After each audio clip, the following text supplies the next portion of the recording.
राज्याचे उपमुख्यमंत्री एकनाथ शिंदे हे सध्या दरेगावामध्ये आहेत. ते आता आपण पाहतोय की त्यांचं जे झाडावरचं प्रेम आहे ते संपूर्ण महाराष्ट्राला आजपर्यंत पाहायला मिळालेलं आहे.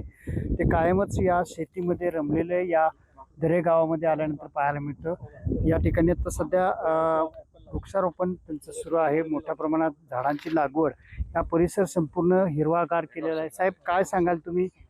कशा पद्धतीने इथली झाडाची पूर्ण तुम्ही निगा राखताय, कशा पद्धतीने तुम्ही रोपण करताय?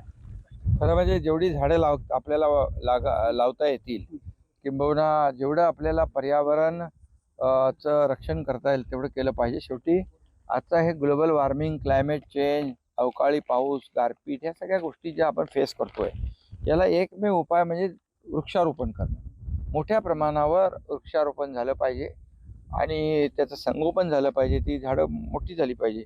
मला एक आवड आहे की याच्यामध्ये हे कुठे हा ही झाडं दरवेळेला आल्यानंतर मोठ्या प्रमाणावर झाडं लावणं आणि ती झाडं जगली पाहिजे. गेल्या वेळेस लावलेली आम्ही ॲपलची झाडं, या वर्षी त्याला फुलं फळं आलेली आहेत. ती 2, 2.5, 3 वर्षाची झाडं होती.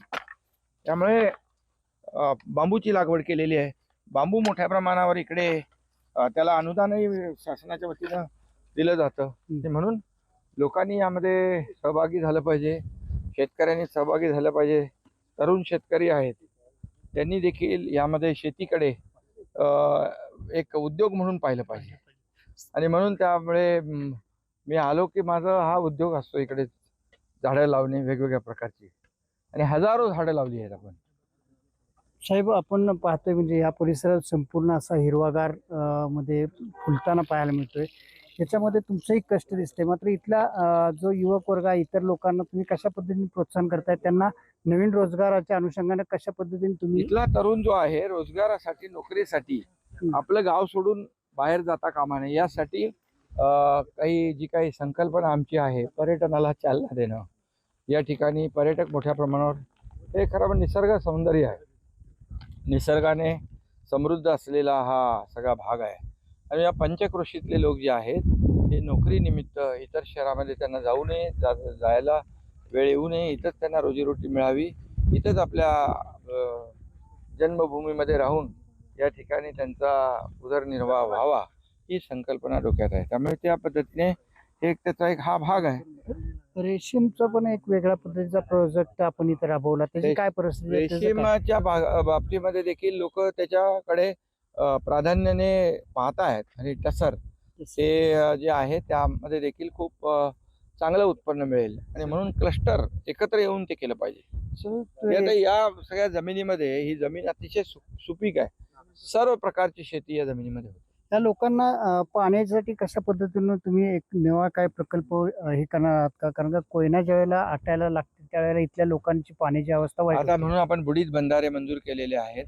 बुडीत बंधारे 25 मंजूर आहेत, आणि ते बुडीत बंधाऱ्याच्या माध्यमातून पाणी खाली गेलं तरी सुद्धा या ठिकाणी पाणी त्या भागामध्ये अडवलं जाईल, आणि ते पाणी इथल्या शेतकऱ्यांना मिळेल आणि त्यांना फायदा होईल. दुसरी गोष्ट, सोळशीमध्ये देखील आपण डॅमचं जवळपास त्याचा DPR वगैरेचं काम चालू आहे, आणि ते देखील एक डॅम झाल्यानंतर या संपूर्ण महाबळेश्वरच्या खालच्या पट्ट्यामध्ये सर्व गावांना त्याचा फायदा होणार.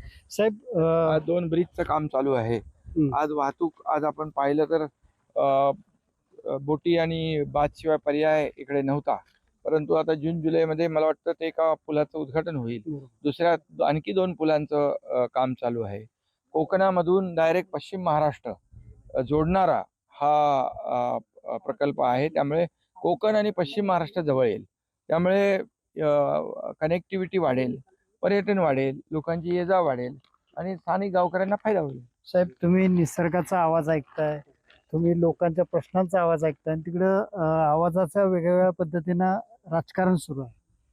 खरं म्हणजे मी त्याच्यावर बोललो मगाशी की बाळासाहेबांचा खोटा नकली आवाज काढून जे काही नकली लोक आहेत त्यांचं पितळ उघडं पडल्याशिवाय राहणार नाही. कारण शेवटी बाळासाहेबांचे विचार घेऊन आम्ही पुढे जातोय, आणि बाळासाहेबांच्या विचाराला तिलांजली देऊन ते पायदळी तुडवून जी लोक पुढे जात आहेत, शेवटी जनता जनार्दन सर्व शून्य आहे. योग्य निर्णय घेत असतो, त्यांनी योग्य निर्णय देखील घेतला विधानसभेत. धन्यवाद साहेब, आपण NDTVशी संपर्क बोललात.